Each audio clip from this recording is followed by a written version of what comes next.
On the morning of the 15th of March 2009, Marie-Claire Fontaine woke to silence. No birdsong, no distant tractor, no church bells. The 62-year-old baker opened her window to a village square dusted in frost, and there exactly where it had stood.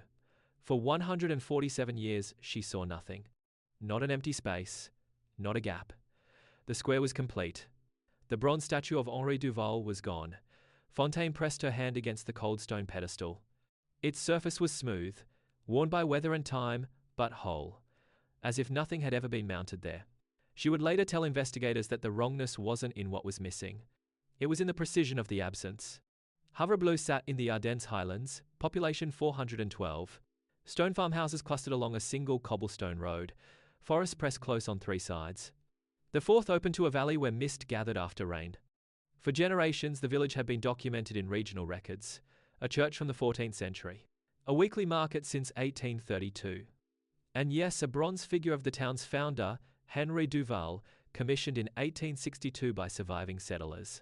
The statue showed a man in a worker's coat, one hand extended toward the horizon. Children climbed on its base during festivals. Couples posed before it for wedding photographs. Sergeant Moreau, the local police officer, would later describe the first hours as a town trying to remember something it had never lost. Father Bernard arrived at Street Agnès Church at 6:47 that morning. He noticed the candles were wrong. 7 had been moved from the east wall to the vestry. He hadn't moved them. The church warden hadn't moved them. When he opened the parish registry to record the morning mass, he found a gap. 3 pages, torn cleanly, covering entries from March 12 through March 18. Not missing pages, removed pages. The remaining entries before and after were intact, the binding undisturbed. Bernard stared at the clean edges for 11 minutes before calling the mayor's office. His hands, he would mention later, smelled of candle wax and copper. The smell of old coins. By 9 a.m. the village square held 43 people. Not gathered in shock, gathered in confusion, they were describing the same thing. The statue was missing. But missing how? Some said it had been stolen overnight. Others insisted it had been removed weeks ago. A third group, loudest, most certain, claimed it had never existed at all. Arguments broke out between neighbors who had known each other for 30 years. Marie-Claire held her ground. She could describe the statue's base plate inscription from memory. Henri Duval, 1815 to 1880. Founder of Havre Bleu. But when she pointed to where the pedestal stood, a retired schoolteacher named René Marchand interrupted her. The pedestal, he said, was 30 meters east of that location. Fontaine looked down. She was standing on it. Sergeant Moreau filed the first report at 10:15 a.m. By noon, 3 additional officers arrived from the regional capital. Statements were taken from 188 residents. The findings were consistent and impossible. Every witness described the same statue with the same details: the work-worn hands, the slight tilt of the head, the green patina on the left shoulder. Every witness also described a different history of that statue. Some said it had been removed for restoration in 1998. Others claimed it had fallen during a storm in 2003.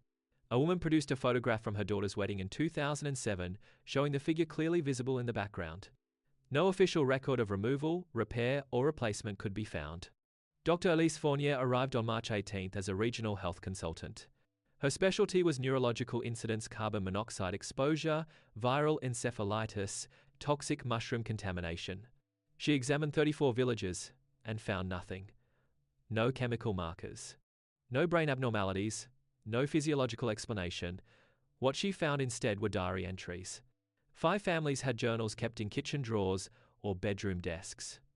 The entries from the week before March 15th were identical in one detail: the word lake. Not a lake in the area, not a metaphorical lake, just the word lake, written alone, then crossed out. 3 entries included a drawing of concentric circles, the symbol for water. No one remembered writing them. The official report, issued in June 2009, cited a leaking chemical storage tank at a shuttered textile factory 2 kilometers from the village center. Dr. Fournier's analysis suggested a compound trichloroethylene, or TCE, had leached into the groundwater over several months.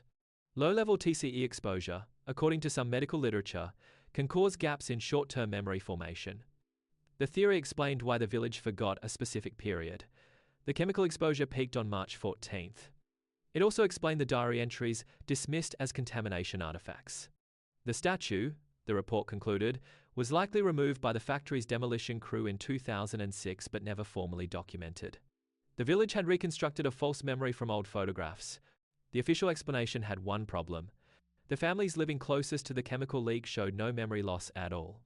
Pierre and Jean Moreau, 150 meters from the tank site, remembered the statue's removal in perfect detail. They had watched workers loaded onto a flatbed truck in August 2006. They had complained about the noise. Meanwhile, villagers on the opposite edge of town, 2 kilometers from any contamination, had lost 3 weeks of contiguous memory. Additionally, the regional archives contained no demolition permit for the factory. No contractor was listed. No company records showed payment for statue removal. The village records, however, contained an inventory list from 1967 that made no mention of the statue. It had been catalogued as furniture interior. The statue was outdoors. What if the village didn't lose a memory? What if they gained one? Research into collective false memory, conducted by the University of Edinburgh in 2014, demonstrated that groups can construct entirely fabricated recollections through repeated social reinforcement. The Havre-Bleu villagers in this reading didn't forget the statue. They were given a memory that wasn't theirs, and they adopted it completely, fiercely, immediately. If the statue never existed, if the entire history was a constructed narrative inserted into the villagers' collective awareness, then the silence of the empty pedestal isn't absence. It's confirmation. Someone, or something, wanted this village to remember Henri Duval. The question is, who planted the memory and why? 6:45-8. Aftermath plus open question plus teaser. Calm. The village returned to routine. Marie-Claire baked bread. Father Bernard held Sunday services. The square remained empty. In 2016, a local historian named Gerard Laval published a self-funded pamphlet questioning the official report. He was not taken seriously. In 2019, the village council voted to commission a new statue of Henri Duval based on old photographs. The bronze arrived in October. It now stands in the same square, slightly smaller than the original. Children climb on its base during festivals. Tourists photograph it. No one questions its history. The file remains sealed in the National Archives. It was reopened in 2021, classified for 6 months, then resealed. No explanation was given for the reopening. One question remains unanswered. Why did the villagers remember a statue they never lost with such perfect, identical clarity? The next episode examines the village of Serenville, where in 1987, every resident developed a shared memory of an event that never occurred. Some said they remembered a fire, but the schoolhouse record showed no fire. The insurance claim said no fire. The question isn't what they remembered. It's who gave them the memory to keep.